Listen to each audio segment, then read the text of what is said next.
Ceci est un livre audio autogénéré par Google. Pourquoi enseigner l'alimentation à l'école? Par Kilian Stengel. Connaître ce que l'on mange est inévitablement induit par l'acte de bien se nourrir. L'acte de bien manger met en jeu et en question, à la fois la connaissance des produits et la valeur culturelle comme contextuelle de l'alimentation et de la cuisine. L'éducation alimentaire, jusqu'à présent assujettie au goût, va dorénavant participer à la découverte du savoir manger tout au long de la vie. L'alimentation et les ressources nutritives, après avoir été longtemps observées dans les programmes scolaires sous l'angle de la découverte du goût, sont actuellement en voie de figurer dans les référentiels de formation par le prisme de la pluridisciplinarité. La cuisine, les pratiques alimentaires, les modes de consommation méritent de faire partie des enseignements dispensés au même titre que les nutriments et le sensoriel. L'ensemble des enseignants doit être sensibilisé à ce projet de transmission des savoirs alimentaires et culinaires. Cette mesure pluridisciplinaire permettra de faire collaborer les équipes éducatives, personnels enseignants et personnels de la restauration scolaire, avec l'aide d'intervenants, autour de la connaissance des aliments comme de la culture du repas. Chaque enseignant s'accorderait ainsi à dispenser sa discipline, en utilisant le fait alimentaire et culinaire comme support pédagogique transversal. Les enseignements scolaires sont aujourd'hui dispensés pour répondre à un besoin socioculturel.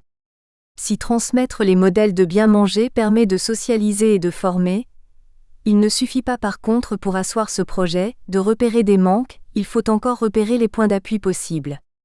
Il faudra donc multiplier les initiatives éducatives déjà existantes, telles que les classes du goût en primaire ou les actions sporadiques en secondaire, et organiser leur régularité de façon à constituer un faisceau de formation. Le rapport à la culture alimentaire, présenté ici, peut en quelque sorte, si les enseignants apportent leur pierre à l'édifice dans la transmission de savoirs alimentaires et culinaires, rentrer dans les pratiques didactiques d'histoire, de français, de langue vivante, de mathématiques, de sciences physiques, d'éducation civique, d'éducation artistique, de SVT comme c'est déjà le cas, sans oublier de géographie, car le monde de la cuisine est par nature sans frontières. Si l'on privilégie l'enseignement de la culture du repas, sous diverses didactiques et situations, dans diverses disciplines et établissements, et pour tous les publics, le développement donné ou redonné à l'alimentation ne se limiterait pas aux formations professionnelles et à une communication commerciale. Des programmes et référentiels structureraient cette transmission. Les sciences exactes, les sciences humaines, la littérature, les arts, la technologie, l'économie, la gestion, la santé, la protection de l'environnement sont les enseignements qui doivent dispenser l'alimentation comme la gastronomie de manière pluridisciplinaire.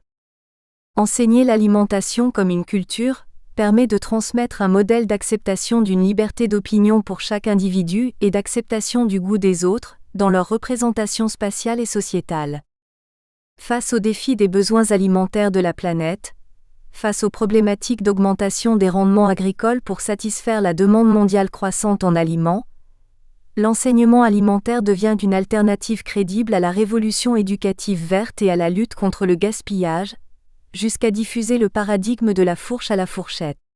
L'éducation des enfants est la première priorité, tant elle conditionne durablement les pratiques alimentaires tout au long de la vie. Dès le plus jeune âge, les principes du bien manger et du bien boire sont à mettre à l'honneur. La représentation du bon produit est subtile et évocatrice et apparaît déjà dans certains établissements par l'entremise des jardins-écoles. L'École de la République a également, par l'intermédiaire de l'éducation alimentaire, un rôle fondamental à jouer en matière d'éducation. Corriger les inégalités sociales et transmettre les différences culturelles. L'école est un lieu privilégié pour permettre aux élèves d'acquérir les habitudes alimentaires adaptées. De plus, l'alimentation joue un rôle socialisant déterminant.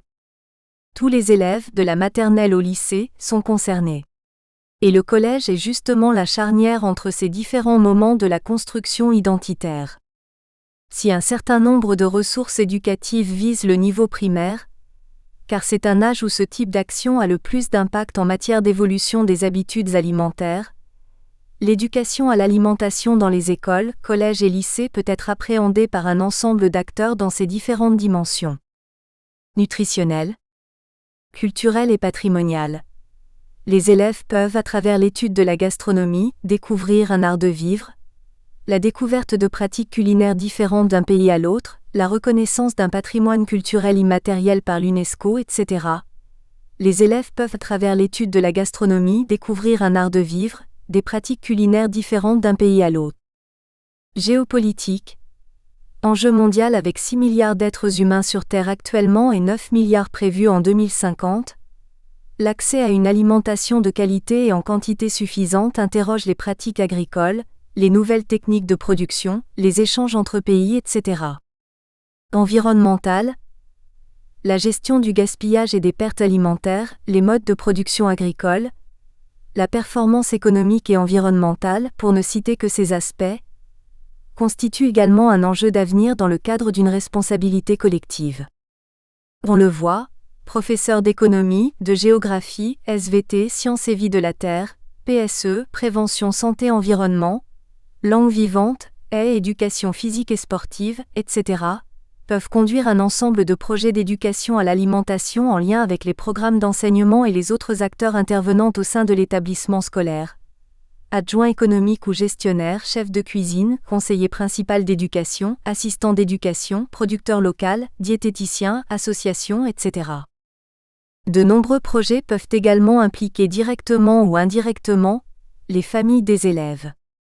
À l'échelle de l'établissement, l'éducation à l'alimentation trouvera sa place dans la programmation d'action du Comité d'éducation à la santé et à la citoyenneté, CESC, et dans un axe du projet d'école ou d'établissement. 3 principes essentiels. Les orientations de la politique éducative de santé définies par la circulaire numéro 2011-A216 du 2/12/2011 relative, Bohen numéro 46 du 15 décembre 2011, s'appuient sur 3 principes essentiels. 1. La mise en œuvre systématique de la démarche de projet adaptée aux réalités et aux besoins spécifiques de chaque école ou établissement, soit tout au long de l'année scolaire, au sein des projets d'établissement ou de classe, en combinant différents types d'actions par exemple ou en choisissant une action dont la mise en œuvre s'étale sur plusieurs séances. Sur un trimestre ou une partie de l'année. Plus ponctuellement. 2. La responsabilisation de l'ensemble des acteurs du système éducatif, personnel d'inspection, de direction, d'enseignement, d'éducation, d'orientation, personnel administratif, technicien, ouvrier, de service et de santé, ATOS. 3. L'ouverture à de nouveaux partenaires. 4 axes principaux. Une politique éducative sociale et de santé intégrée aux projets académiques et aux projets d'école et d'établissement via le Comité d'éducation à la santé et à la citoyenneté, CESC. Une politique éducative de santé en cohérence avec la politique publique de santé par une approche globale, portant sur l'ensemble des déterminants de santé comme sur les principaux besoins des élèves. Un pilotage, un accompagnement et un partenariat renforcés aux différents échelons. Un programme d'action construit autour des besoins identifiés dans le cadre de la démarche de projet, et dans le but de faire acquérir aux élèves des bonnes habitudes d'hygiène de vie, et de lutter contre la néophobie alimentaire, généraliser la mise en œuvre de l'éducation à l'alimentation, en promouvant les activités physiques pour une prévention du surpoids et de l'obésité. Redonner du sens à l'alimentation et recréer le lien entre production et consommation, au travers de différentes thématiques. Production, saisonnalité, territoire, patrimoine, cultures alimentaires, goût et spécificité des produits, métiers, etc. Lutter contre le gaspillage alimentaire. Source, Ministère Éducation nationale, Éducole. De tels programmes d'action devront également servir de base à la mise en place d'une véritable politique d'éducation au goût. En effet, le patrimoine alimentaire n'a de sens qu'à partir du moment où il est transmis. Il serait donc nécessaire de mener une réflexion sur la manière dont le patrimoine gastronomique sera appréhendé à l'école. En effet, la semaine du goût, c'est un peu l'arbre qui cache la forêt des actions. Il faut dépasser cette tentative louable mais pas suffisante pour mettre en place une politique cohérente afin que les citoyens de demain soient sensibilisés au bien manger.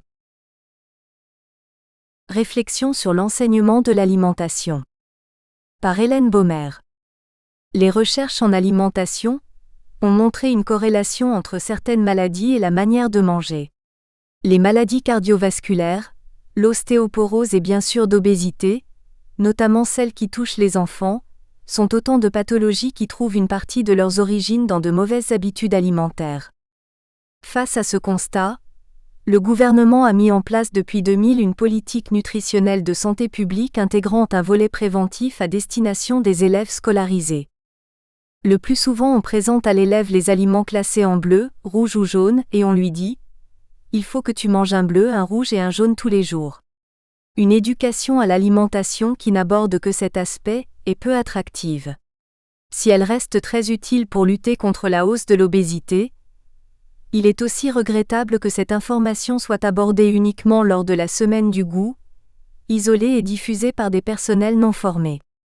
De ce fait, la nutrition relève trop souvent du discours idéologique.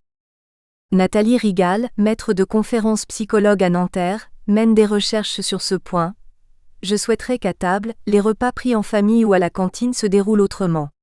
Plutôt que de laisser l'enfant faire ses propres choix nutritionnels, je préférerais qu'un adulte lui dise « Voilà ce qu'on mange à midi ou ce soir, et maintenant on va prendre du plaisir à manger ensemble. » J'ai observé cette expérience de l'éducation au goût chez mes enfants, les faire manger avant comme c'est l'usage pour les petits, puis les installer avec nous pendant le repas et leur permettre de goûter ce qu'ils souhaitent. Un vrai plaisir de découverte partagé ensemble. Une approche très scientifique de la nutrition n'envisage pas l'ensemble des facteurs qui déterminent le mode alimentaire de chacun. Si l'alimentation se réfère à la satisfaction d'un besoin humain, biologique, d'autres paramètres conditionnent notre choix. Le symbolique, l'onirique, les mythes, les fantasmes, le religieux, la superstition, mais aussi les habitudes, la publicité, le souvenir, et règlent ainsi nos prises alimentaires. Le mode alimentaire exprime donc aussi l'identité culturelle et sociale du mangeur. La prise en compte de ces paramètres complexifie une formation à l'alimentation qui ne doit ni heurter, ni détruire les représentations, mais les faire évoluer. L'homme biologique et l'homme culturel sont étroitement imbriqués, liés. Très même trop souvent, l'alimentation est présentée par ceux qui s'octroient d'être des professionnels de la nutrition comme uniquement du domaine de la biophysiologie, ignorant et s'opposant à l'aspect culturel. Or, s'alimenter ne peut être que bioculturel. C'est dans cette acception que se rejoignent alimentation, gastronomie et plaisir. L'acte de manger. Les aliments ne sont pas seulement consommés pour leur valeur nutritionnelle, ils véhiculent des symboles, des liens affectifs, des souvenirs, des craintes, des rejets souvent liés à leur première consommation, mais aussi des traditions religieuses, régionales ou familiales. Ils procurent une sensation de bien-être à la fois physique, satiété, et psychique, plaisir. Manger a aussi un rôle social, car le repas est partagé lors de diverses circonstances, famille, amis, collègues, différents événements. Se nourrir est central à la vie humaine, mais selon les cultures les choix alimentaires sont différents. Chaque culture détermine ce qui est comestible, bon ou mauvais. Il faut donc bien parler de culture alimentaire avec une évolution entre l'Antiquité et le Moyen Âge, qui adopte en Europe une éthique alimentaire chrétienne. Frugalité qui démocratise ses principes de vie en contrôlant la consommation des boissons et de la nourriture. Comparé à l'islam ou au judaïsme, pour les chrétiens il ne s'agit pas d'une liste d'interdits ou d'exclusions, mais d'un rythme alimentaire à partir de la Passion du Christ, pré-jeûne du mercredi, jeûne du vendredi, temps spécifique du carême. C'est à partir des prédications par les religieux que se définissent les comportements alimentaires et l'insistance sur la frugalité. Les moines qui s'installent dans les campagnes servent aussi de modèle et leur influence est importante.